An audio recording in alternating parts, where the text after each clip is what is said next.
విష్ణు గురుదేవో మహేశ్వర గురు సాక్షాత్ పరబ్రహ్మ తస్మై శ్రీ గురవే నమః.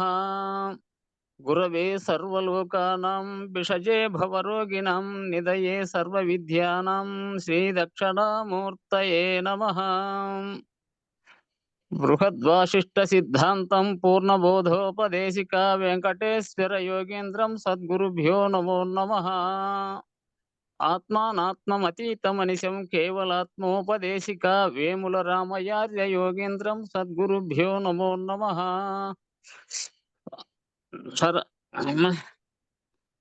క్షరాక్షరమతీతంచ అచల పూర్ణోపదేశిక పూర్ణానంద పుల్లయార్య సద్గురుభ్యో నమో నమః. ద్వయాత్మరహిత సిద్ధాంతం పరమపురుష ప్రబోధక శ్రీ వివేకానంద సుబ్బయార్య సద్గురుభ్యో నమో నమః. అస్మద్గురు సమారంభం కృష్ణ సాందీప మధ్యమం ఓంకార పీఠ పర్యంతం వందే గురు పరంపరం. జై సద్గురు ప్రభు మహారాజుకు జై, గురు పరంపరముకు జై. జై గురుదేవా.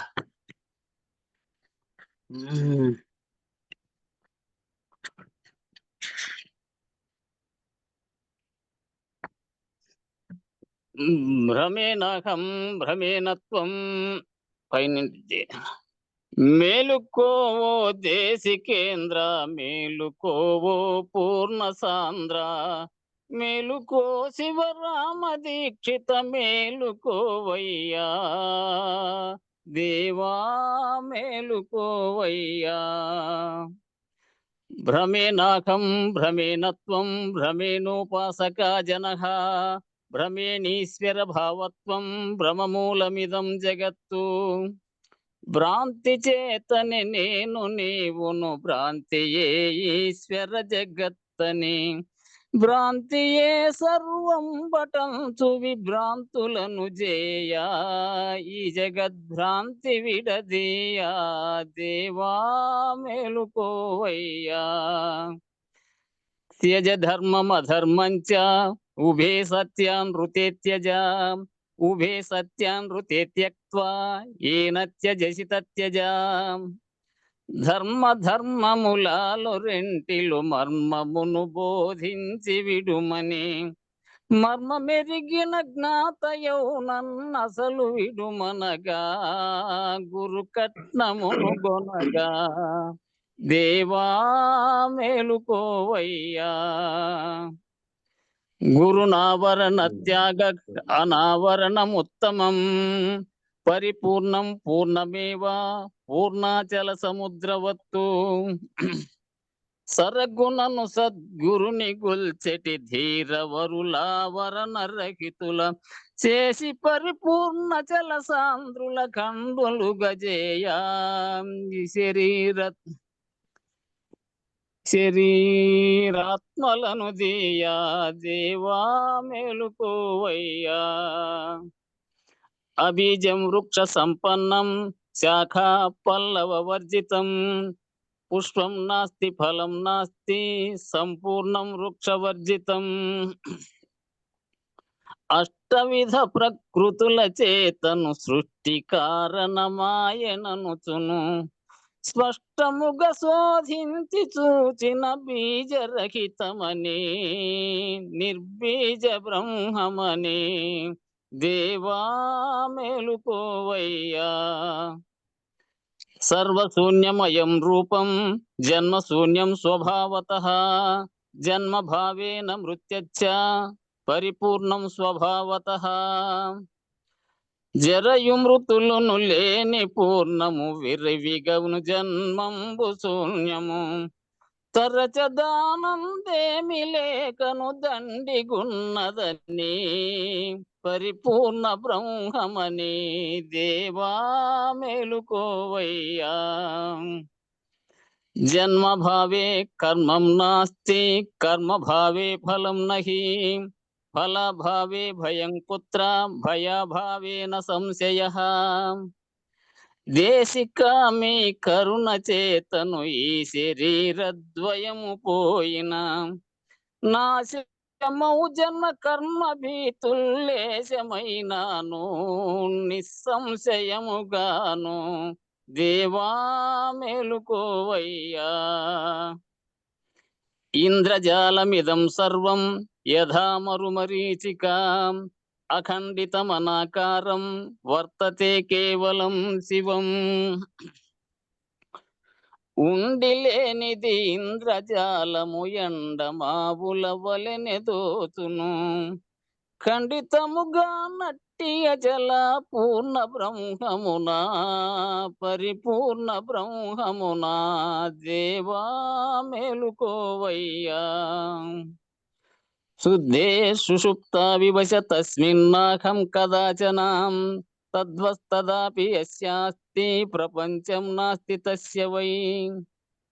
సుప్తియందున నేను లేనటు జ్ఞప్తి లేనా పూర్ణ బ్రహ్మని. జ్ఞప్తి లేక నిర్లిప్తుడా వై సుప్తి జందకను సౌజ్ఞప్తి విడచియును దేవా మేలుకోవయ్యా. యథా నాకం తథా శుద్ధం తస్మాత్ శుద్ధేన నిర్ణయః. జగదస్తితి కో వేద నాస్తి కో నచ నిర్ణయః. లేని నేనను నేను ఎన్నడు లేకపోవును గానిదెన్నడు. నేనుగానా పూర్ణ బ్రహ్మను నిర్ణయించదని వర్ణించలేనిదని దేవా మేలుకోవయ్యా. ఆత్మాతీతం కేవలాత్మ దేహో నాస్తి కదాచన. అస్తి నాస్తితి కో వేద నిర్ణయో నాస్తి సర్వదా. అద్వితీయము అచల పూర్ణము ప్రకృతి ద్వయ దోషరహితము. సద్విచారణ కేవలాత్మను ఎవ్వరెరుగుదురు నువ్వెరను పొందెదరు దేవా మేలుకోవయ్యా. శాస్త్రజ్ఞానం బహు క్లేశం బుద్ధేచ్చలన కారణం. ఉపదేశార్థరేద్బుద్ధ్యా రమతే సర్వకర్మసు. బుద్ధి శాంచల్యమును చేసును శాస్త్రజ్ఞానము బహు క్లేశం. హద్దు మీరక గురుని ముఖమున పద్ధతిని వినినా శుద్ధైన మార్గమున దేవా మేలుకోవయ్యా. ఉల్కా హస్తో యథా కచ్చిత్ ద్రవ్యమాలోక్యతాం త్యజేత్తు. జ్ఞానేన జ్ఞేయమాలోక్య పశ్చాత్ జ్ఞానం పరిత్యజేత్తు. తిమిరమందున నున్న వస్తువు అమల జ్యోతి వెదకి విడుచును. జ్యోతి నటువలెనున్న జ్ఞప్తి జ్ఞేయమెరుగుమని తజ్ఞప్తి విడుమని దేవా మేలుకోవయ్యా. జ్ఞానమజ్ఞానీనం దృష్ట్వా ద్వయోస్తజతి నిశ్చయం. ద్వయోత్యజతి యజ్ఞానం తజ్ఞానం చ పరిత్యజేత్తు. జ్ఞానజ్ఞానము రెంటి నిజమును ఎరుగు సుజ్ఞానం బటంచును. జ్ఞాన జ్ఞానము ద్వంద్వమనుచును విడుచు సుజ్ఞానం తత్సుజ్ఞాన రహితమే పూర్ణ స్థితి న్యాయం దేవా మేలుకోవయ్యా. విద్యాంతం బ్రహ్మ విద్యాంతం వార్తికాంతమగోచరం. పూర్ణబోధం ప్రవక్ష్యామి శృణు శిష్య మహోత్తమం. విద్యకంతము బ్రహ్మ విద్యా దానికంతము వార్తికంబునా. వార్తికాంతమగోచరామౌ వ్యక్తమది అనుచు తద్దరిని పూర్ణబోధనుచు దేవా మేలుకోవయ్యా. వాసిగాతో సూడిపురమున స్థాపితంబౌ పీఠమందున. దోసులొగ్గియు రామరావిటు లేక మేల్కొల్పే గురు బృందమును మేల్కే దేవా మేలుకోవయ్యా. జై సద్గురు ప్రభు మహారాజుకు జై, గురు పరంపరమకు జై. జై గురుదేవ. జై జై గురన్న. జయ గురమ్మ. జయ జయ జయ గురుదేవ్. మ్యూట్ చేసుకోండి అందరూ.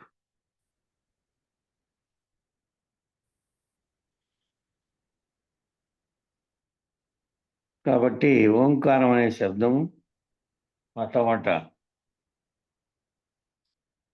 దాని నుంచినే అన్ని రకాల బీజాక్షరముల యొక్క సంపుటీకరణం కూడా ఓంకారంతోనే చేయబడింది.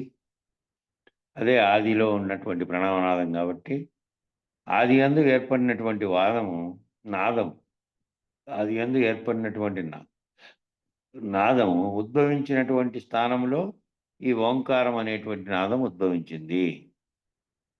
ఓంకారం అనే నాదం ఆది యందు ఏ శబ్దమైతే ఉద్భవించిందో ఆ స్థానంలో ఈ ఓంకారం అనేటువంటి నాదం ఉద్భవించి ఈ మధ్య కాలంలో చెబుతున్నాడు, వైజ్ఞానిక శాస్త్రవేత్తలు సోలార్ ఎనర్జీని అంటే సూర్యుడి నుంచి వచ్చేటటువంటి శక్తిని పరిణామం చెందించి సోనోగ్రాఫ్ అనే దాని మీద అది ఓంకార శబ్దాన్ని విడుదల చేస్తున్నట్లుగా గుర్తించారు.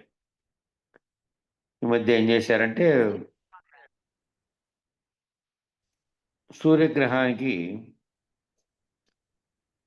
అక్కడ సోలార్ ఎనర్జీని మనం తీసుకుంటున్నాం కదా, దాంట్లో నుంచి శక్తి పలకాలనే సోలార్ పలకాలను తయారు చేసి ఆ పలకాలు పెడితే ఆ పలకాల మీద సూర్యరశ్మి ఎప్పుడైతే పడుతుందో అది శక్తిగా మారేటట్టుగా పరిణామం చెందించి దాంట్లో నుంచి కరెంటు తీస్తూ ఉన్నారు, చూశారు కదా. అయితే వాటిని భూమికి సుదూరంగా తీసుకెళ్ళినప్పుడు ఈ గ్రహాలన్నీ తిరుగుతున్నప్పుడు ఏర్పడుతున్నప్పుడు శబ్దం ఉత్పన్నమవుతున్నటువంటి శబ్దము దాన్ని రికార్డు చేస్తే అది ఓం అనే శబ్దంగా ఉంది. ఇప్పుడు కూడా ఆ శబ్దంతోనే వస్తోంది అనేది ఇటీవల వాళ్ళు గుర్తించినటువంటి అంశం. సోలార్ దాంట్లో నుంచి కూడా ఓంకార శబ్దమే విడుదల చేస్తున్నట్టుగా గుర్తించారు. ఈ మధ్య కాలంలో చాలా వైజ్ఞానిక పరమైనటువంటి పరిశోధనలు కూడా జరుగుతున్నాయి. సూర్యుడి నుంచే నవగ్రహాలకు శక్తి అందుతోంది కాబట్టి నవగ్రహాలు సూర్యుడి చుట్టూ తామే పరిభ్రమిస్తున్నాయి. అన్నీ కూడా నవగ్రహాలన్నీ కూడా సూర్యుని యొక్క అయస్కాంత శక్తి, సూర్యుడిలో నుంచి వచ్చే శక్తి వల్లనే అవి వాటి స్థానంలో నిలబడి పరిభ్రమిస్తున్నాయి. ఇక భూమితో సహా ఈ ఉపగ్రహాలన్నీ కూడా సూర్యునికే ఉపగ్రహాలుగా ఉన్నాయి. దాంట్లో నుంచి వచ్చే అయస్కాంత శక్తి వల్లే ఏవికేవి ఈ ఖగోళంలో ఈ వేలాడుతున్నటువంటి ఒక బంతుల వలె వేలాడుతూ వాటి పని నిర్వర్తిస్తున్నాయి అవి, ఆ తిరగడం అనే పని. దేని యొక్క ప్రభావం చేత ఈ ఆకర్షణ బలం అంతా ఏర్పడిందో, ఈ ఆకర్షణ బలం దేనివల్ల ఏర్పడిందో ఆ ఆకర్షణ బలంతోనే అవన్నీ పనిచేస్తున్నాయి.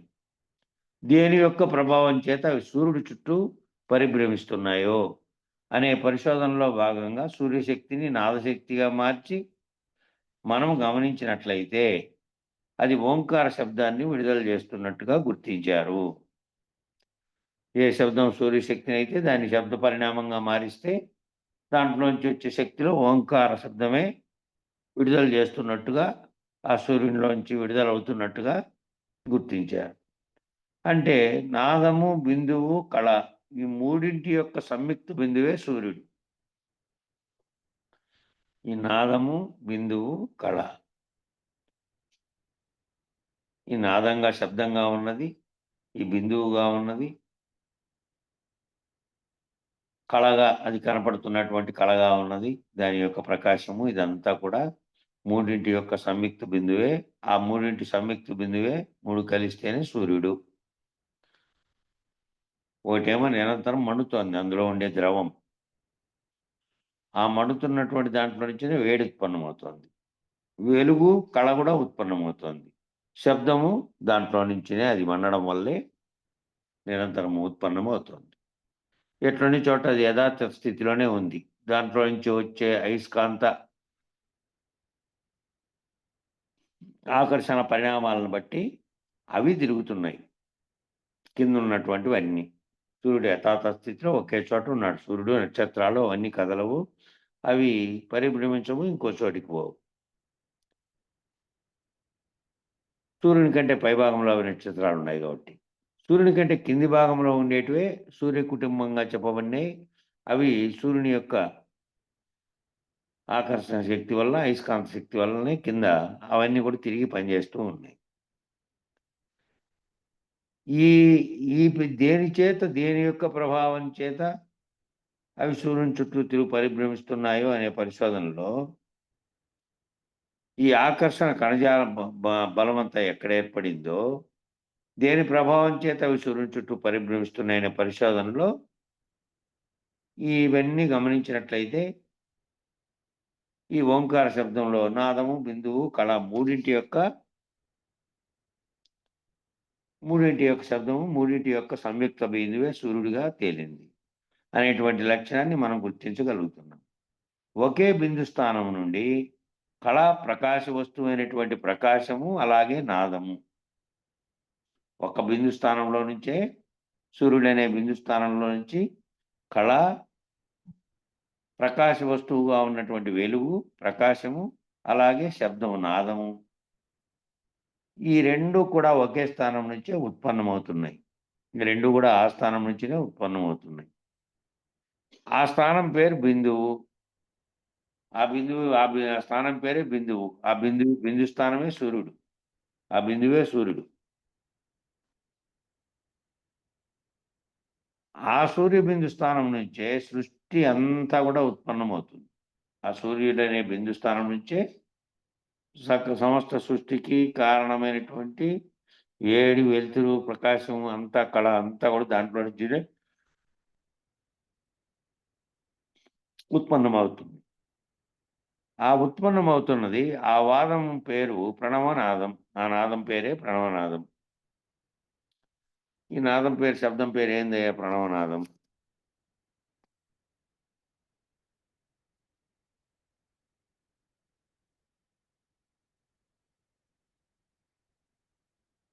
నేను హోస్ట్గా పెట్టాను చూడప్ప వెంకటదాసు. ఎందుకంటే ఒకరు వస్తూనే ఉన్నారు, చెప్పేదానికి డిస్టర్బ్ అవుతుంది కాబట్టి వచ్చిన వాళ్ళని అలౌ చేయాలి. నాద బిందు కళల యొక్క సంయుక్తమే సూర్యుడు అని చెప్పా. పై 3 లైన్లలో ఆడ కిందనే మళ్ళా సూర్యుని యొక్క ప్రభావం చేతనే నాదము, బిందు, కళలు అని మళ్ళా కింద, అంటే దీనికది, దానికది, అంటే దీనికి అది కారణమై, అవికి ఇది కారణమై ఉంది. అంటే ఇడ పింగళ, ఇది కుడి ముక్కు, ఎడమ ముక్కు, కళ, నాదము, బిందువు, కళ. ఇదే వ్యక్తిగా తీసుకున్నప్పుడు ఈ మూడిటికి సంయుక్తంగా ఉండేది సూర్యుడు, అంటే నేత్రస్థానంలో ఉన్నాడు. అట్లా సమిష్టిగా తీసుకున్నప్పుడైతే సూర్యస్థానము.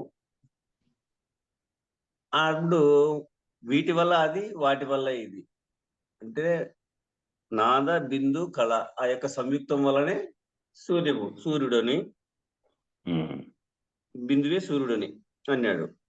తర్వాత ఈ మూడిటి వల్లనే సూర్యుడని చెప్తా వస్తూ మళ్ళీ సూర్య యొక్క రశ్మి వల్లనే ఈ నాదము, బిందువు, కళ అని చెప్తా వస్తున్నాడు. అందుకే దీనికి మూలం అనేది తెలియబడదు. దీనికి అది కారణమవుతుంది, దానికి ఇది కారణమవుతుంది, కానీ వీటికన్నిటికీ ఒక కారణం ఉందా అంటే తెలియబడదు. అది మనకు పెద్దలు మనకు నిర్ణయించినటువంటి విధానం, మూలం లేని గుర్తిరిగే శరీరం అని. వచ్చే వాళ్ళను అలా చేస్తాడు. ఒకరు లేట్గా వస్తున్నారు, అందువల్ల నీకు హోస్ట్ పెట్టా.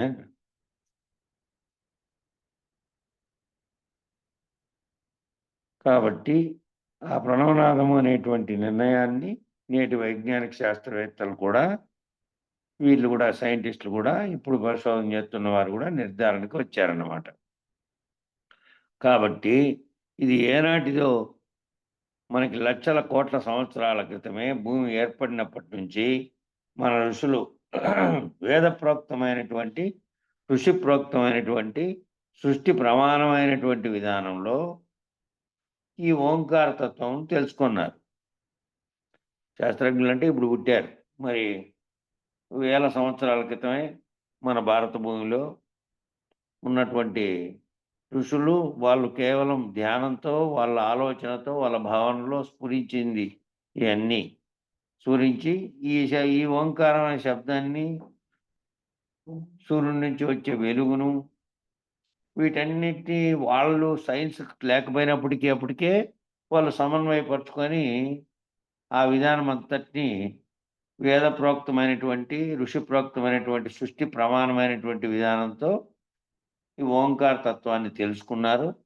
మళ్ళా సాంఖ్యం అనేది వాళ్ళ యొక్క ఆలోచన పరిధిలో వచ్చినటువంటి వాళ్ళకు తెలియబడినటువంటి దాన్ని ఆధారంగా చేసుకొని ఊహించి ఈ విధంగా ఉండవచ్చు అని చెప్పి రాశారు.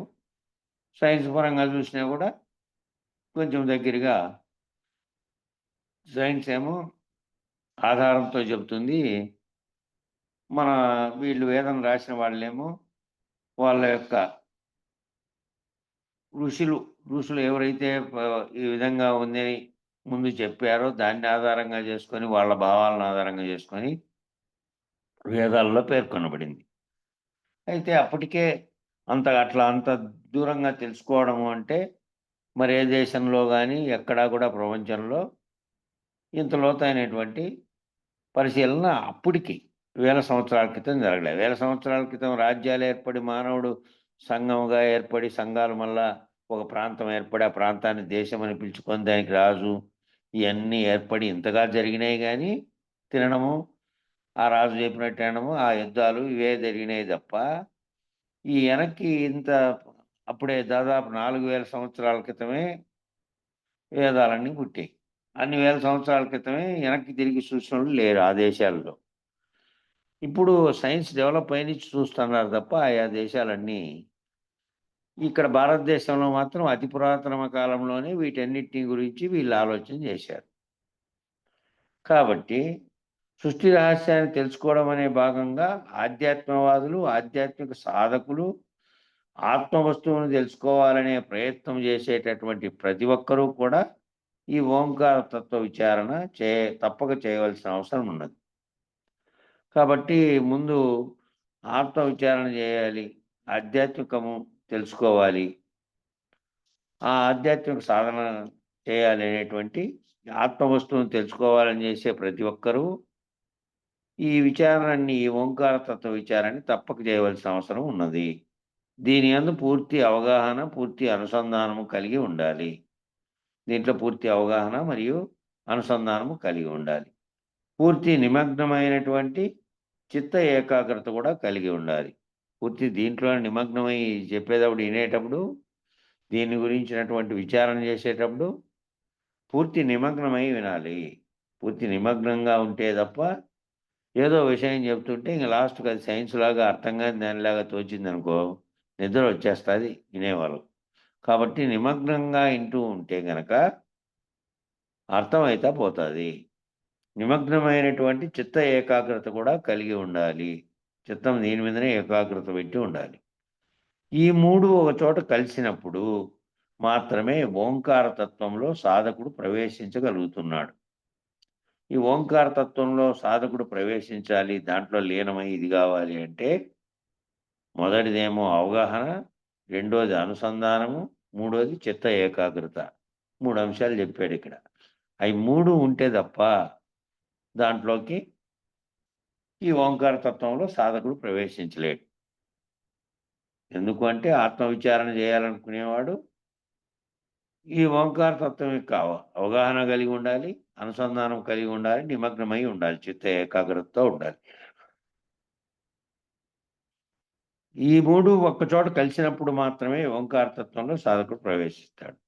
జ్ఞాతుం, ద్రష్టుం, ప్రవేష్టుం అధిగచ్చతి అనే 4 విధములుగా తెలుసుకొనుట, దర్శించుట, ప్రవేశించుట, అధిగమించుట. 4 విధానాలు చెప్పారు. ఈ 4 విధానాలు మనకు ఆల్రెడీ మనం తెల్లవారుజామున చదివినటువంటి సర్వవేదాంత శిరోభూషణంలో వివరంగా వచ్చినాయి. జ్ఞాతుం, ద్రష్టుం, ప్రవేష్టుం, అధిగచ్చతి. జ్ఞాతగా ఉండడము, తెలుసుకునేటువంటి జ్ఞాతగా ఉండడము. ద్రష్టుం అంటే దర్శించడము, తెలుసుకొనుట, దర్శించుట, ప్రవేశం అంటే ప్రవేశించుట, అధిగచ్చతి అంటే అధిగమించుట, దాంట్లో నుంచి మళ్ళీ అధిగమించడం. ఈ 4 విధాలుగా 4 విధాలుగా ఉండాలి. తెలుసుకోవడము, దర్శించడము, తాను స్వయంగా దర్శించడం అంటే తన మనసులో దాన్ని దర్శించగలిగేటట్లు ఉండాలి ఈ తెలుసుకున్న దాన్ని. ప్రవేశించుట, అందులోకి ప్రవేశించుట, దాన్ని అధిగమించుట మళ్ళీ. ఈ 4. ఈ విధానంలో ప్రతి ఆధ్యాత్మిక స్థితిలోనూ అంతర్ముఖ ప్రయాణం చేసేటటువంటి ప్రతి సాధకుడు కూడా ఆయా ఆంతరిక పరిణామ స్థితులను ఈ అంతర్ముఖ ప్రయాణం, ఇదంతా అంతర్ముఖ ప్రయాణం అంటే బాహ్యంగా చూసి తెలుసుకునే విధంగా కాదు ఇది. విచారణలో నువ్వు అంతర్ముఖంలోకి నీలోకి చూసుకొని ఈ విచారణ జరుగుతున్న అంశాలని నువ్వు అన్వయించుకొని చేసుకోవాలి. ఈ చేసేటువంటి ప్రతి సాధకుడు కూడా ఆయా ఆంతరిక పరిణామ స్థితులను, ఈ అంతరంగంలో జరిగేటువంటి పరిణామ స్థితులు ఈ 4 పద్ధతులుగా చేసుకొని, ఈ 4 పద్ధతులుగా తెలుసుకోవడం, దాన్ని దర్శించడం, దాంట్లోకి ప్రవేశించడం, దాన్ని అధిగమించడం. ఈ 4 పద్ధతులుగా చేరుకొని పరిణమించి దాటుతూ ఉంటాడు. తానే ఆ విధంగా పరిణమించి దాన్ని దాటుతూ ఉంటాడు. కాబట్టి ఈ ఓంకార తత్వం గురించి సమగ్రమైనటువంటి అవగాహన, దాని యొక్క విశేషణము, దాని యొక్క విశిష్టత, అది పరమాత్మ తత్వమునకు పరబ్రహ్మ నిర్ణయాన్ని పొందడానికి సరాసరైనటువంటి రాచబాట. సరాసరి ఈ ఓంకార తత్వం గురించి తెలుసుకోవాలంటే సమగ్రంగా దాని యొక్క విశేషణాన్ని, దాని యొక్క విశిష్టతను, అది పరమాత్మ తత్వానికి పరబ్రహ్మ నిర్ణయానికి పొందడానికి అయినటువంటి సరాసరి రాచబాట. సూటిగా వెళ్ళేటటువంటి మార్గం, సూటిగా దాని గురించి విచారణ జరుపుతూ దాంట్లోకి పోతే సూటిగా వెళ్ళేటటువంటి మార్గం.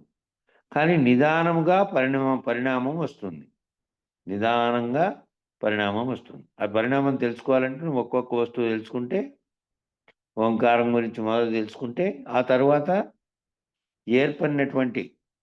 ఏవి ఏర్పడినాయో అక్షరక్రమంలో ఏర్పడి, మళ్ళీ గుణాలు ఏర్పడి, మళ్ళీ ఆ గుణాలకు స్వాభావికంగా ఉన్నటువంటి తన్మాత్రలు ఏర్పడి, ఆ తర్వాత అదంతా సృష్టి క్రమంలో వివరంగా వచ్చింది. కాబట్టి దాంట్లో ఏకాగ్రతతో వినుకుంటా పోతే 1కి 4 సార్లు, అనేక సార్లు ఇప్పుడు వచ్చింది మనకు అంతట్లోనూ.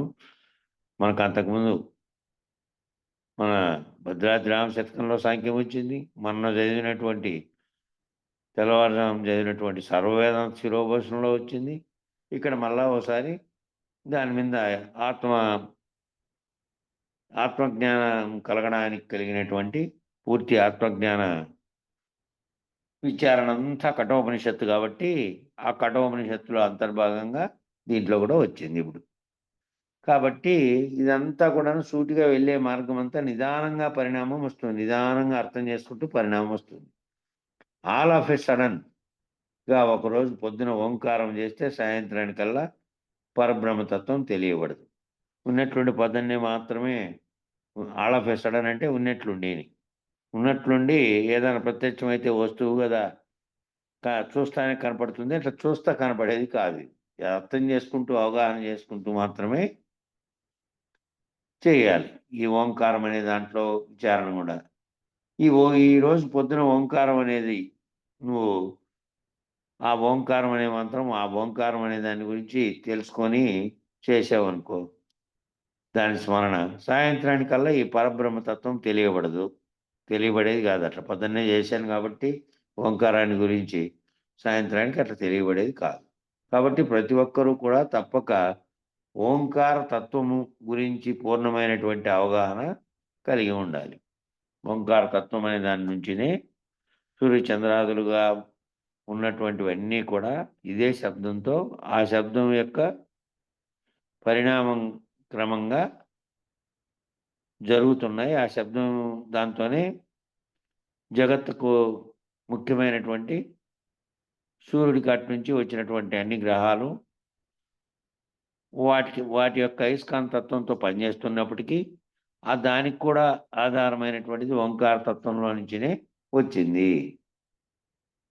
కాబట్టి ప్రతి ఒక్కరు తప్పక ఓంకార తత్వాన్ని గురించి పూర్ణమైనటువంటి అవగాహన కలిగి ఉండాలి. కాబట్టి నచికేతునికి కూడా ప్రప్రథమంగా యమధర్మరాజు ఈ ఓంకార తత్వం యొక్క విశిష్టతను చెబుతూ ఓంకార తత్వం యొక్క వివరణని అందిస్తున్నారు. కాబట్టి నచికేతునికి కూడా ముందు యమధర్మరాజు ఈ ఓంకార తత్వాన్ని గురించి ముందే చెబుతున్నాడు. ఏతద్యేవాక్షరం సదం పరం ఏతద్యేవాక్షరం జ్ఞాత్వా యో యదిచ్యతి తస్య తత్. ఈ తాత్పర్యం ఏమంటే ఈ అక్షరమే బ్రహ్మము, ఈ అక్షరమే పరబ్రహ్మము. ఈ ప్రణవం అనే ఎవ్వడు బ్రహ్మమని ఎరిగి ఉపాసించును వానికి ఏది కోరినా అది సిద్ధించును. ఈ అక్షరంగా ఏదైతే ఈ ఓం అనేది పుట్టిందో ఇదే మూలంలో అవ్యక్తంగా ఉండి ప్రణవ శబ్దంగా మళ్ళీ వ్యక్తమై ఆ శబ్దం వ్యక్తమైన తర్వాతనే దాని మూలంగా అన్ని ఏర్పడినటువంటి సృష్టి క్రమం అంతా చెప్పబడింది. కాబట్టి ఈ అక్షరమే ఏదైతే ఈ ఓం అనేటువంటి అక్షరం ఉందో అదే బ్రహ్మము, అదే పరబ్రహ్మము. ఆ ప్రణవం అనేటువంటి ఎప్పుడు ఆ ప్రణవమునే ఎప్పుడు బ్రహ్మమని ఎరింగి ఉపాసించునో వానికి ఏది కోరినా అది సిద్ధించును. అదే బ్రహ్మము అనేటువంటి కోరితే ఏది కోరినా అది సిద్ధించును. అయితే వ్యాఖ్య ఇక్కడ చెప్తున్నాడు. అది ఓంకార శబ్దవాచ్యం. ఏ పదం ఉచ్చరించుట చేత ఏ వస్తువు శ్రోతకు స్ఫురించుచున్నదో ఆ వస్తువు ఆ పదమునకు వాచ్యమగును. అది ఓంకార శబ్దనాదం. అది ఆ శబ్ద వాచ్యమే. అది ఏ పదం స్ఫురించుట చేత ఏ వస్తువు శ్రోతకు స్ఫురించుతున్నదో ఆ వస్తువు ఆ పదానికి వాచ్యము అయిపడుతుంది. ఏ వస్తువునైతే ఏ పదమైతే స్ఫురిస్తుందో ఆ స్ఫురించిన వెంటనే ఆ వస్తువు యొక్క శ్రోతకు స్ఫురిస్తున్న వస్తువే ఆ పదానికి వాచ్యము అయింది. ఆ పదం వాచకం. రామకృష్ణాది నామములను ఉచ్చరించినప్పుడు రాముని కృష్ణుని రూపంలో మనకు స్ఫురించినట్లుగా రాముడు కృష్ణుడు అని మనము అంటానే వెంటనే మనకు చెక్కినటువంటి విగ్రహాల రూపము ఏదో ఇట్లుంటాడని వర్ణించారు. కాబట్టి పురాణాల్లో ఆ వర్ణించిన రూపాన్ని బట్టి నీలమేఘ శ్యాముడుగా ఉంటాడు, ఇట్లా ఉంటాడు, ఈయనైతే పిల్లనగ్రోవి ధరించిట్టాడు, ఆయనైతే విల్లంబులు పట్టుకొని ఇట్లుంటాడు అని చెప్పేటువంటి రూపాలు ఏ విధంగా మనకైతే ఆ నామములు స్మరిస్తానికి తెలియబడుతున్నాయో రూపములు స్ఫురించినట్లుగా ఓంకారము ఉచ్చరించుట చేత నామరూపరహితమైనటువంటి సూక్ష్మమైనటువంటి పరబ్రహ్మమే స్ఫురించును. కాబట్టి ఓంకారాన్ని ఉచ్చరించేటప్పుడు ఏంది మనకి తెలియబడాలి? ఆ రామకృష్ణులు చెప్పుకునేప్పుడు వాటి రూపాలు ఏ విధంగా నువ్వు తలుచుకుంటున్నావో ఆ విధంగా ఓంకారం అనే శబ్దం పలుకుతానే ఏంది గుర్తుగా కావాలి అంటే నామరూపరహితమైనటువంటి సూక్ష్మమైనటువంటి పరబ్రహ్మం స్ఫురించాలి. అదే స్ఫురిస్తుంది. ఓంకారం అనేది దాంట్లో నుంచి అది కారణమైనటువంటి ఇదంతటికి సృష్టికి కారణమైన వస్తువుగా ఉంది. కాబట్టి ఓంకారం వాచికము, పరబ్రహ్మం వాచ్యం. ఆ ఓంకారం అనేదేమో ఆ పదం అక్షరములతో కూడినటువంటి వాచకం. దాని యొక్క వాచ్యం ఏమిటి అని అంటే పరబ్రహ్మం. నీవెరుగగోరిన తత్వం ఇదియే, నువ్వు ఎరుగోరావే ఆ తత్వం ఇదేనాయనా అని చెప్తున్నాడు.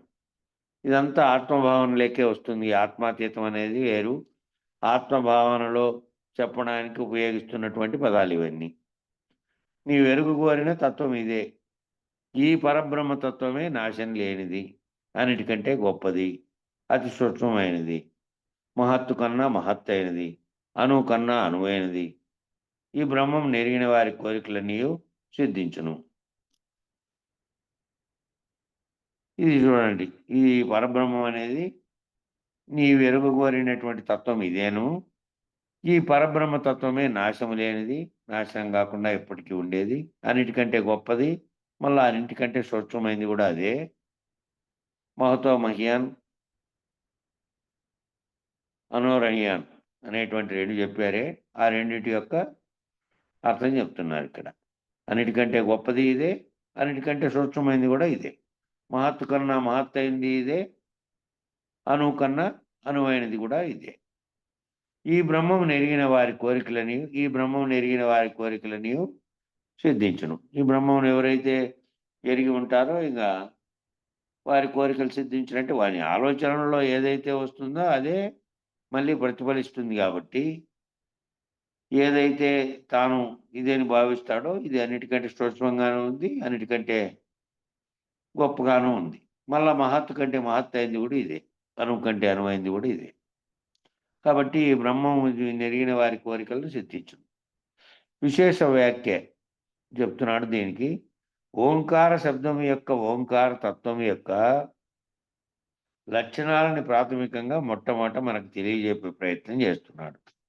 ఆ ఓంకార శబ్దము దాని యొక్క ఓంకార తత్వము యొక్క లక్షణాలని ప్రాథమికంగా మొట్టమొదట మనకు తెలియజెప్పే ప్రయత్నం చేస్తున్నారు. మనం ఏదైనా ఒక శబ్దాన్ని గ్రహించగానే మానవ మేధస్సు ఆ శబ్ద గ్రాహ్యతను దృశ్య రూపంగా మారుస్తుంది. ఉదాహరణకు చెప్తున్నాడు, ఏనుగు అనే శబ్దం అనగానే నీకు తెలిసినటువంటి ఏనుగు యొక్క రూపాన్ని అది నీ కళ్ళ ముందు ఉంచుతుంది.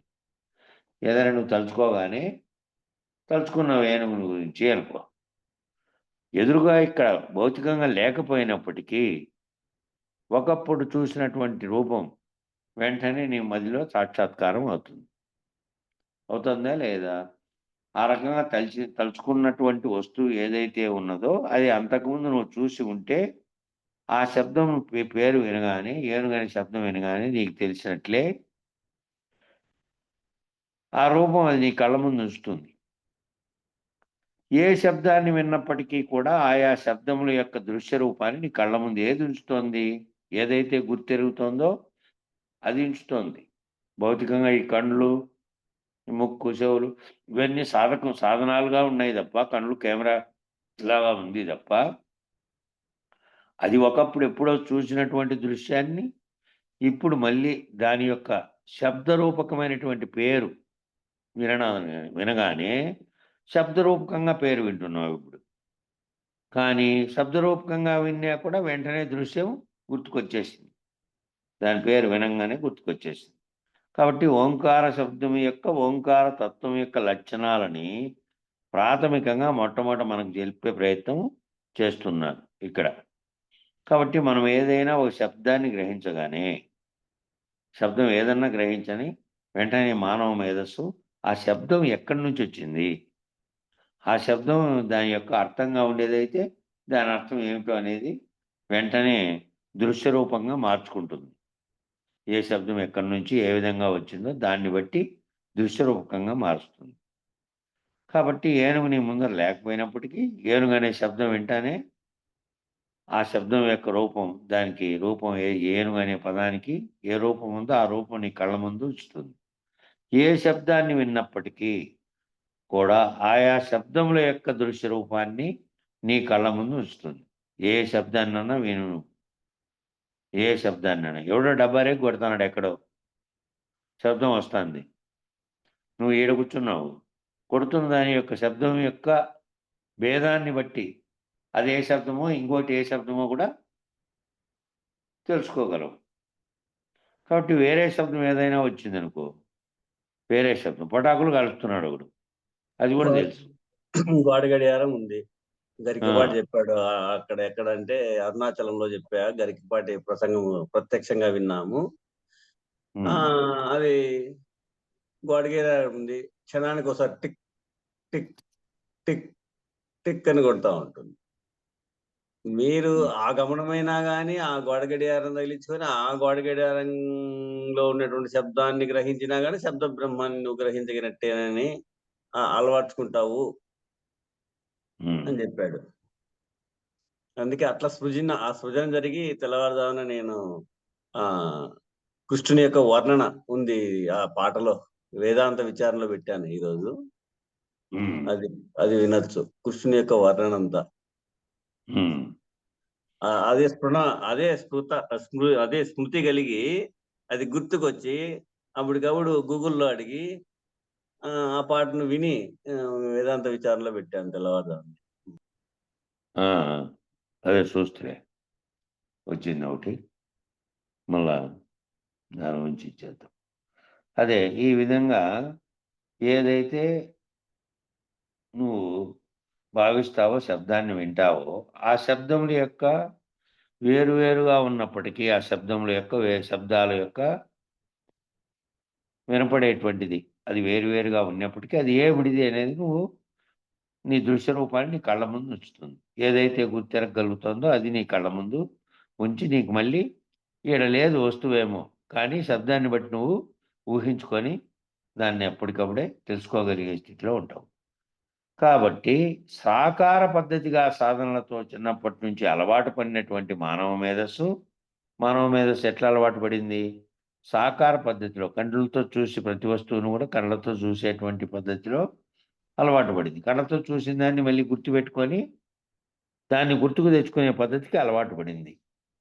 కాబట్టి ఆ అలవాటు పడినటువంటి మానవ మేధస్సు ఆయా నామరూపాలతో కూడుకున్నటువంటి అర్చామూర్తుల్ని దృశ్యరూపకంగా తన కళ్ళ ముందు ఉంచుతూ ఉంటుంది. ఈ నామరూపాలతో కూడుకున్నటువంటి అర్చన చేసేటువంటి మూర్తులన్నీ ఏవైతే ఉన్నాయో, ఆంజనేయ స్వామి గుడిలోకి పోయినావు, ఆడ పూజ చేసావు, ఆ రూపాన్ని సందర్శించావు, ఇట్లుంది అని. ఆంజనేయ స్వామి రూపం, రాముని రూపం ఇంకో రకంగా ఉంది, ఆ కృష్ణునికి వేసిన రూపం ఇంకో రకంగా ఉంది. ఈ రూపాలన్నీ ఎవరు తయారు చేశాడు? మానవుడు తయారు చేశాడు. అంతకుముందు ఉన్నటువంటి పురాణాల్లో వాళ్ళని గురించి వర్ణించినటువంటి దాన్ని బట్టి ఆయన ఇట్లున్నాడు, ఇంత ఎత్తున్నాడు, ఈ విధంగా ఉన్నాడు, ఈ రంగుతో ఉన్నాడు, ఇవన్నీ నామరూపాలు కల్పించినది ఎవరు అంటే పురాణంలో కల్పించబడినాయి. ఆ కల్పించబడినటువంటి నామరూపాలతో కూడుకున్నటువంటి దానిని నువ్వు చూస్తున్నావు కాబట్టి, ఆ చూసి మళ్ళీ దానిని ఆ విధంగా గుర్తుపెట్టుకున్నావు కాబట్టి, ఆ గుర్తుపెట్టుకున్న దాన్ని దృశ్య రూపంగా తన కళ్ళ ముందు ఉంచుతూ ఉంటుంది. మళ్ళా నీకు గుర్తుకొచ్చినప్పుడు ఆ దృశ్య రూపం అంతా కళ్ళ ముందుకు వస్తుంది. ఏదైనా సరే, ఏదైనా అంశం నువ్వు చూసింటే గనక, నీ ముందర జరిగింటే గనక, ఏదైనా దృశ్యం కానీ అది నీ కళ్ళ ముందర ఒక దృశ్యంగా కనపడింది. ఆ దృశ్యంగా కనపడిన దాని యొక్క శబ్దం గనక మళ్ళీ నువ్వు దాని శబ్దాలు గుర్తుపట్టినా కూడా ఆ జరిగినది ఏంది అనేది తెలుసుకుంటావు. కాబట్టి ఇట్లా ఈ విధంగా ఈ విధమైనటువంటి దృశ్యరూపకంగా ఉంచుతుంది మన ముందు. కాబట్టి ధ్యానం చేసేటప్పుడు ప్రాథమికంగా మొట్టమొదట తమ ఇష్టదేవత అర్చామూర్తులను, తమ ఇష్టదేవత రూపమైన సద్గురుమూర్తుల్ని మామూలుగా ధ్యానం మొదలుపెట్టేటప్పుడు ఎవరైనా ఇళ్లల్లో అయితే వాళ్ళు కేవలం ఏదో ఒక మూర్తిని, స్వామిని తలుచుకుంటూ, వెంకటేశ్వరున్నో, రామున్నో, కృష్ణున్నో ఎవరెవరిని తలుచుకుంటూ వాళ్ళు ఆ అర్చన చేసేటువంటి ఆ అర్చన ఎవరికైతే చేస్తున్నారో ఆ మూర్తులను తలుచుకుంటారు. లేదంటే తమ ఇష్టదేవత రూపమైన సద్గురుమూర్తులు ఎవరైతే ఉన్నారో వాళ్ళ గురువులు ఎవరైతే ఉన్నారో, ఈ వింటున్నటువంటి వాళ్ళకు ఎవరెవరికి వాళ్ళ గురువులు ఉంటారు కదా, వాళ్ళ సద్గురుమూర్తులను సాకార పద్ధతిగా భావించి, వాళ్ళ గురువులను ఆ విధంగా సాకార పద్ధతిలో భావించడము అంటే వాళ్ళ రూపాలని గుర్తుకు తెచ్చుకోవడం. గురువు అంటేనే గురువు యొక్క రూపాన్ని సంజీవన్నయ్య చెప్తాడు చూడు. అప్పుడే ఒకసారి నీడు చెప్పినది కూడా గుర్తుంది. పేరు తలచకపోయినా ఊరికే ఇట్లా అనుకుంటానే వెంటనే ముందు వాళ్ళ గుర్తు రావాలట, వాళ్ళ గురువు యొక్క స్వరూపం వాళ్ళ మధ్యలో. చాలా సార్లు చెప్తానే ఉంటాడు సంజీవ స్వామి. తలుచుకుంటానే ముందు వాళ్ళ స్వరూపం గుర్తులేక వెంటనే వచ్చేయాలి. గురువును స్మరించడము, ధ్యానించడం అంటే గురువు యొక్క రూపాన్ని ముందు మదిలో అనుకొని మళ్ళా గురువు యొక్క వాక్యాన్ని నిరంతరము మదిలో తలుచుకోవడము అనేటువంటిది చాలాసార్లు 2 సంవత్సరాలు చెప్పినాడు. అట్లా తమ ఇష్టదేవత రూపమైన సద్గురుమూర్తులను సాకార పద్ధతిగా భావించడము అంటే, నిరాకార పద్ధతిగా భావించడం అంటే గురువు చెప్పినటువంటి సిద్ధాంతాన్ని, వాక్యాన్ని నిరంతరం మననంలోకి తెచ్చుకుంటే నిరాకార పద్ధతిలో అక్కడ ఆకారం లేదా వాక్యం యొక్క అర్థార్థము, దాని యొక్క భావము తెలిసి దాని వైపు పోతున్నాం. ఆ గురువాక్యంతో చేయడం. గురువును తలుచుకోవడము అంటే గురుమూర్తి యొక్క రూపాన్ని సాకార పద్ధతిగా భావించి ఆశ్రయించేటటువంటి విధానము ధ్యానంలో మొట్టమొదట ఏర్పాటు చేయబడింది. ఇది దినాము ఒక గంట చెప్తారు. Hello, hello. ఇది ఉపాసన విధానం అంటే అదే ఇప్పుడు ఈ రకంగా ఎవరికి వాళ్ళు గమనించడమే ఉపాసన. ఇట్లే మళ్ళా సాకార పద్ధతి విడిచిపెట్టి మళ్ళా నిరాకార పద్ధతిని ఉపాసన చేయడం. ఈ ఉపాసన అనేది అదే మళ్ళా ధ్యానం కింద మారుతుంది అన్నమాట. అది తీవ్రమైనప్పుడు ధ్యానం అవుతుంది. ధ్యానం అంటే అదే నువ్వు అవుతావు, నువ్వు వేరే కాకుండా అదే తానగా అదే అవుతాడు. తాను ఆ అదే భావన అవుతావు. ఇంకా రెండు లేవు. ఉపాసించేవాడు ఉపాసన రెండు లేవు, ఉపాస్యము రెండు లేవు, ఒకటే నువ్వే అవుతావు. నువ్వు ఆ స్థితి చెందుతావు అన్నమాట. ఈ అలవాట్లు పోతే ముందరికి తర్వాత అచల రూపం ఇది నిరాకార పద్ధతి. ఏ సాకారాన్ని వదిలిపెట్టి ఏమీ లేని స్థితి నీవు ఎట్లా గమనిస్తావంటే తర్వాత అది అనుభవంలో రావాల్సిందే. కానీ చెప్పేదాన్ని బట్టి వినుకుంటా ముందుకు పోవాల. ముందుకు పోయినప్పుడు అనుభవంలో రావాల. ఎంత అంటే ఊరికే సరిపోయేది కాదు. ఇన్ని దాన్ని ఆచరణలో తీసుకోవాలి. అక్కడ శరీరం కనపడుతూ అశరీరి అయిపోతాడు. ఆ అనుభవంలో నీకు నువ్వే కనపడని స్థితి రావాల. అశరీరి స్థితి. ఇక్కడ నువ్వు ఉండి చేస్తాండావు ఇది, తర్వాత మొదట నువ్వు లేని స్థితి నీకు రావాల. మొదట దృశ్యం అలవాటు అయింది కాబట్టి ప్రతి ఒక్కటి దీనికి దృశ్యం అలవాటు అయింది కాబట్టి దృశ్యం చూసేది అలవాటై దృశ్యం ద్వారా తలుచుకునేది అనేది అలవాటు అయి ఉన్నది కాబట్టి మొదట మీ గురుమూర్తి ఎవరైతే ఉన్నారో ఆ గురుమూర్తిని జీవితాంతం చూసింటారు కాబట్టి ఆ గురుమూర్తి యొక్క రూపాన్ని కూడా చూసింటారు కాబట్టి ఆ సద్గురుమూర్తుల్ని ఏ విధంగా తలుచుకోమన్నారంటే సాకార పద్ధతిగా భావించి సాకార పద్ధతిగా నేను ముందున్నటువంటి మీ గురువు యొక్క రూపాన్ని సాకార పద్ధతిలో భావించి ఆశ్రయించినటువంటి విధానము. ఆ తర్వాత ధ్యానంలో మొట్టమొదటి ఏర్పాటు చేయబడింది. ఆ విధానం ఈ ధ్యానంలో మొట్టమొదటి ఏర్పాటు చేయబడిందంటే ఆ రూపాన్ని తలుచుకుంటూ నువ్వు గురువు యొక్క రూపం మదిలో నిలిచిపోయేటట్టు చేస్తుంది. అయితే ఓం అనేటువంటి శబ్దమును వినగానే నీలో నిరాకార తత్వమైనటువంటి ఆకాశమునకు అతీతమైనటువంటి దృశ్యం గోచరిస్తుంది. అప్పుడు ఇది ఏ విధంగా అయితే మొదట గురుమూర్తి అంటేనే సాకార రూపంలో గురుమూర్తిని చూసావో అదే విధానంలో మళ్ళీ ధ్యానం అనేది చేసేటప్పుడు ఇక్కడ కంటితో చూడకుండా చేస్తున్నావు కాబట్టి మనసులోనేమో ఆ రూపం సద్గురుమూర్తిని తలుచుకొని గోచరమైంది సాకార రూపంలో.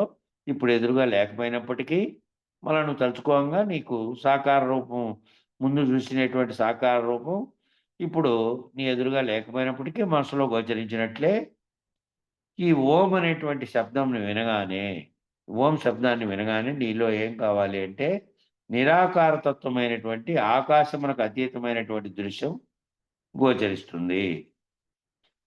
అంటే గుడిగంట కొట్టగానే శబ్దమై నిశ్శబ్దం లేకి ఎట్లా అది లీనమైపోతుందో సేపు బాగా బలమైనటువంటి గంట కొట్టారనుకో, చాలా పెద్దది, మామూలు చిన్న గంట కొట్టారనుకో టంగమని వినపడి ఓ నిమిషం తర్వాత ఉండదు. చాలా పెద్ద గంట కొట్టారనుకో ఆ వినపడిన తర్వాత మళ్ళీ 2 నిమిషాలు దాని ఒక కొన్ని క్షణాల పాటు దాని యొక్క ప్రకంపనలు ఉంటాయి. ఆ ప్రకంపనలన్నీ మళ్ళీ వాయువుతో కలిసి లీనమైపోయిన తర్వాత ఇంక మళ్ళీ అణిగిపోతాయి, దాంట్లోనే లీనమైపోతాయి. అట్లనే ఓం అనే శబ్దమును వినగానే నీలో నిరాకారతత్వమైనటువంటి ఆకాశమునకు అతీతమైనటువంటి దృశ్యము గోచరిస్తుంది. ఈ ఓం అనే శబ్దం ముందు ప్రణవనాదంగా ఉంది కదా, ముందు ఈ శబ్దం ప్రణవనాదంగా ఉండేదే ఓం అనే విధంగా శబ్దంగా పరిణమించిన తర్వాత అది మొదట ఆకాశం అనేది కంటికి కనపడదు కదా, కంటికి కనపడినప్పటికీ మొదటి శబ్దం దాంట్లో శబ్దగుణం చేత శబ్దం ఏర్పడింది. శబ్దం అనేదేమో ఒక తన్మాత్ర. ఆ తన్మాత్రకు ఈ తన్మాత్రకు రూపం ఏమిటి అంటే ఆకాశం. ఓం అనే తన్మాత్రకు మాత్రం మిగతా తన్మాత్రలకు భౌతికంగా కొన్ని కనపడేటివి, కొన్ని స్పర్శతో తెలిసేటివి ఇవన్నీ ఉన్నప్పటికీ ఇది శబ్దంతో తెలియబడేటువంటి శూన్యంగా ఉన్నటువంటి ఆకాశం అనేటువంటి భావన. ఆ ఆకాశం అనేటువంటి దాంట్లోనే ఇవన్నిటికీ అవకాశం ఇచ్చినటువంటి ఆకాశం అది ఏ రూపంలో అది కనపడేదే లేదు. అన్ని దాంట్లోనే వేలాడుతూ ఈ గ్రహాలన్నీ సర్వము ఉన్నప్పటికీ ఎక్కడికైనా పో, ఎంత దూరమైనా పో, ఎన్ని వేల కోట్ల యోజనాలు ఎక్కడన్నా పో, ఇంకా వాటికి పోతే ఈ వస్తువులన్నీ దేంట్లో అయితే ఉన్నాయో అదంతా ఆకాశమే. దాన్ని దాటిపోతే ఇంక లేదు. దాటిపోయినారనుకో, దాటిపోయిన తర్వాత ఉండేదంతా కృష్ణబిలాలు. అంటే దాంట్లోకి మొత్తం శూన్యంగా ఉన్నటువంటి దాంట్లోకి మొత్తం వెళ్ళిపోతాయండి. ఈ సృష్టి కూడా దాంట్లోనే లయమైపోయే విధంగా ఉంటుంది ఆ వెనక్కి పోతే ఇంకా. కాబట్టి ఈ ఓం అనేటువంటి శబ్దమును వినగానే నీలో ఏం కావాలంటే నిరాకార తత్వమైనటువంటి ఆకాశమునకు కూడా అతీతమైనటువంటి దృశ్యం గోచరిస్తుంది. ఏ సాకార తత్వము ఈ ఓంకార తత్వం చేత నిరూపించబడటం లేదు. ఈ ఓంకారం అనే దాంతో ఏ ఆకారము కూడా, ఏ సాకారంగా ఉండే ఆకారాన్ని కూడా నిరూపించలేము. ఈ మొట్టమొదటి ఏర్పడినటువంటి ఈ ప్రణవ శబ్దము, ఈ శబ్దం ఇట్లా ఏర్పడింది, ఈ శబ్దంతో రూపం ఇది వచ్చింది అనడానికి వీలు లేదు.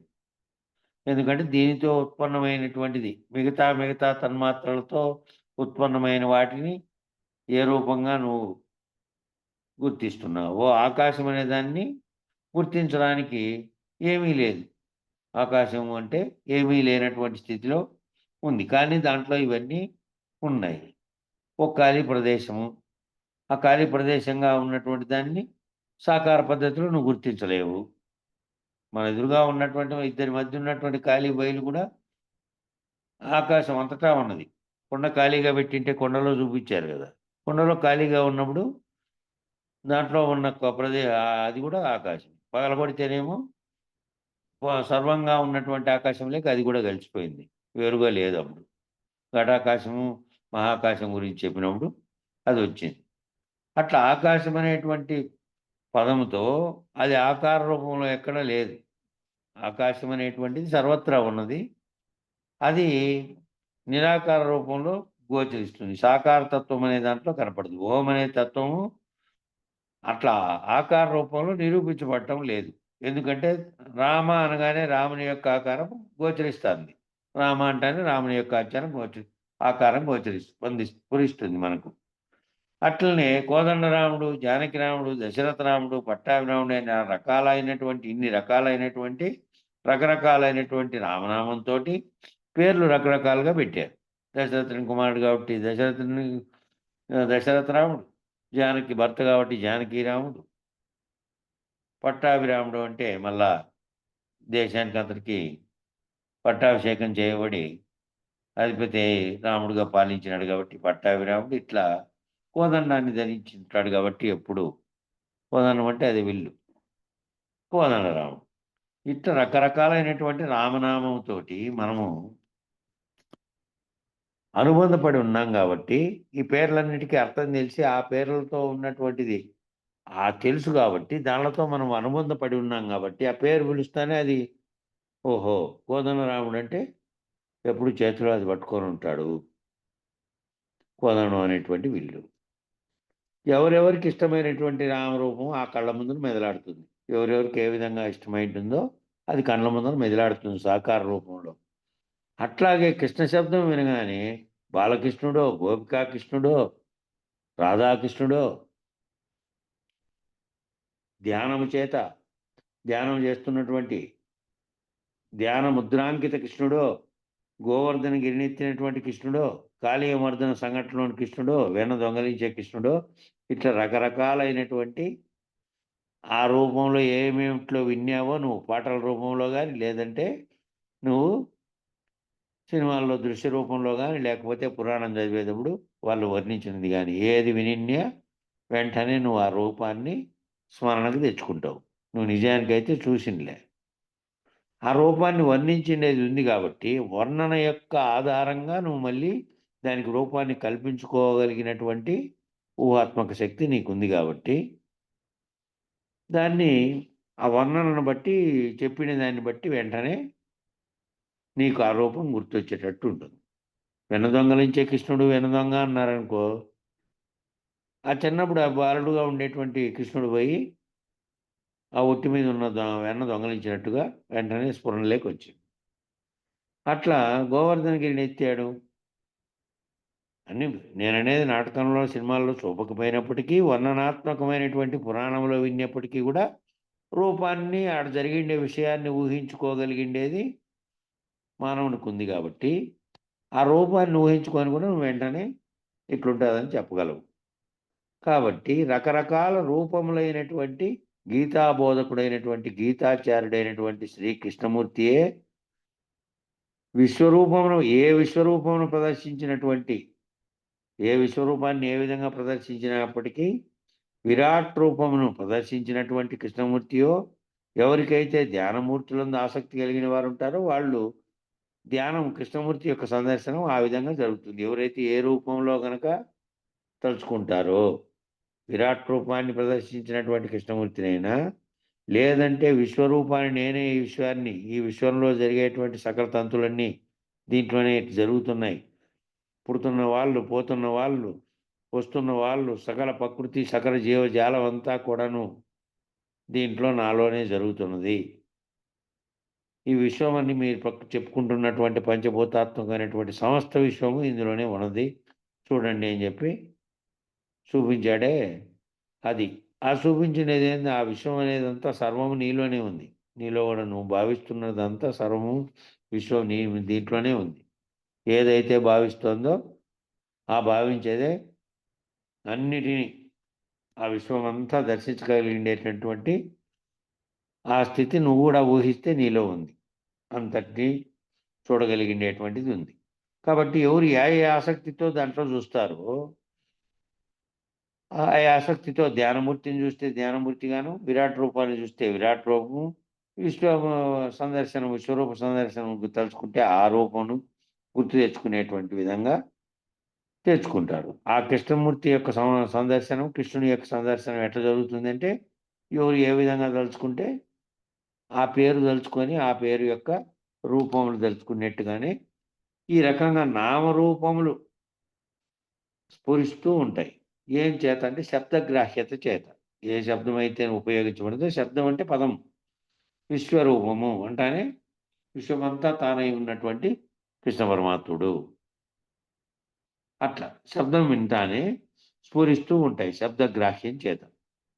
కారణం ఏమిటి అంటే వాచ్యము, వాచకము శబ్దరూపకంగా ఉన్నప్పుడు వాచ్యమని, అది దృశ్యరూపకం ధరించినప్పుడు వాచకమని పిలువబడుతుంది. ఫస్ట్ శబ్దంగా ఉన్నప్పుడేమో కేవల వాచ్యం, శబ్దము వినపడింది. శబ్దము వాచకంగా ఎప్పుడైంది అంటే అంతకుముందు చూసినటువంటి దృశ్యంగా ఉన్నటువంటి, అంతకుముందు దృశ్యం చూసావు నువ్వు, దృశ్యం ధరించి ఆ దృశ్యం ఎప్పుడైతే గుర్తుకొచ్చిందో మనసులోకి, ఆ శబ్దం యొక్క అర్థం యొక్క దృశ్యం నీ మనసులోకి వచ్చిందో, ఏనుగు అనగానే ఏనుగనే శబ్దం కేవల వాచ్యంగా ఉంది. ఏనుగు యొక్క ఆకారం నీ మనసులోకి ఎప్పుడైతే వచ్చిందో, ఏనుగు యొక్క ఆకారం వెంటనే ఏం తెలిసింది నీకు? దాని రూపం తెలిసింది. అదేమో వాచ్యం, వాచకం. కారణం ఏమంటే వాచ్యము వాచకాన్ని గురించి చెప్తున్నాడు. శబ్దరూపంగా ఉన్నప్పుడు వాచ్యము, దృశ్యరూపం ధరిస్తే వాచకమని పిలువబడుతున్నది. వాచ్యవాచకములు రెండు కూడా లక్ష్యార్థములు. ఒకటేమో లక్ష్యము, దాని యొక్క అర్థం ఏమిటంటే అదే ఆ దృశ్యంగా కనపడే లక్ష్యార్థం. వాచ్యార్థములు అని అంటారన్నమాట. వాచ్యము అంటే శబ్దము, శబ్దము యొక్క అర్థం ఏదైతే ఉందో దాని దృశ్యం నీ మదిలో మెదలడమే వాచ్యం. వేదాంత పద్ధతిలో ప్రతి ఒక్కరూ తప్పక గ్రహించవలసినటువంటి ఇది ఏమిటంటే వాచ్యార్థ లక్ష్యార్థములను తప్పక గ్రహించాలి.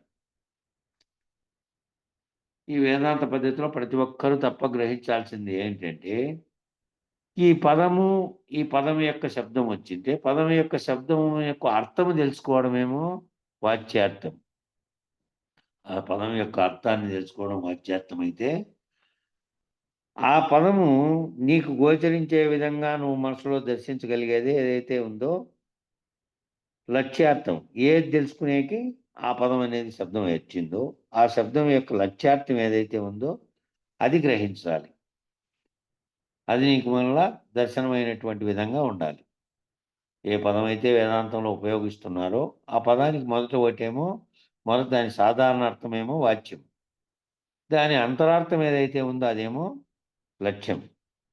ఆ అంతరార్థాన్ని నువ్వు గ్రహించగలిగి నువ్వు దృశ్యరూపకంగా లేదంటే నీ మనసుకు గోచరించినా అది లక్ష్యార్థం, నీకు అర్థమైనట్టు ఆ విధంగా గ్రహించాలి.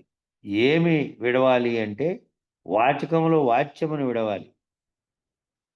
వాచకంలో ఏది శబ్దం వచ్చినా శబ్ద రూపంగా ఉండేటువంటి వాచ్యాన్ని విడవాలి.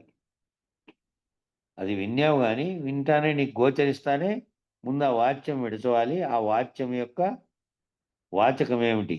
నీకు ఆ వాచ్యం యొక్క అంతరార్థం లక్ష్యంగా తెలియబడినటువంటి నీకు దృశ్యంగా గోచరించినటువంటి వాచకం ఏదైతే ఉందో దాన్ని ఆశ్రయించాలి. శబ్దాన్ని విడిచిపెట్టి దాని యొక్క లక్ష్యార్థంగా ఉన్నటువంటి దృశ్యం ఏదైతే కనబడుతుందో వాచకం దాన్ని ఆశ్రయించాలంటే వాచ్యార్థములతో వాచ్యార్థములలో వాచ్యార్థమనే లక్ష్యాన్ని లక్ష్యార్థములలో లక్ష్యార్థం అనేటువంటి దాన్ని ఆశ్రయించాలి. వాచ్యము వాచ్యార్థము ఏ విధంగా ఈడ 2 రూపాలుగా చెప్పాడో మొదటి నీకు వినపడినటువంటి శబ్దము వాచ్యము. దాని యొక్క వాచకం ఏది అంటే దాని యొక్క రూపం నీ మదిలో మెదలడం. అట్లా శబ్దము మెదిలినందువల్ల ఏ రూపం అయితే నీకు మెదిలిందో అది శబ్దంగా ఉన్నప్పుడు వాచ్యము, దాని రూపం తెలుసుకున్నప్పుడు వాచకమైందో అట్లనే లక్ష్యార్థములలో లక్ష్యం అనేదేమో నీకు మొదట వినపడినటువంటి శబ్దరూపకంగా ఉన్నటువంటి దాని యొక్క అర్థం.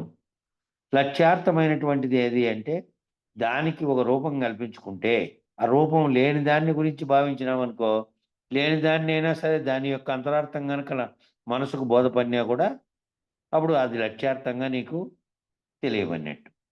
కాబట్టి లక్ష్యార్థములలో లక్ష్యార్థం అనేటువంటి 2 దానిలో ఒకటి లక్ష్యంగా ఉండు రూపకంగా వినపడేది, శబ్దంగా వినపడేది, దాని యొక్క దృశ్యం ఏదైతే నీ భావనలోకి వస్తుందో అదేమో లక్ష్యార్థం.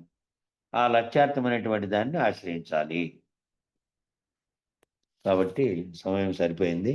ఇంకా ఈ పేరాకాటికి ముగిద్దాం. మంగళం చెప్పన్నా.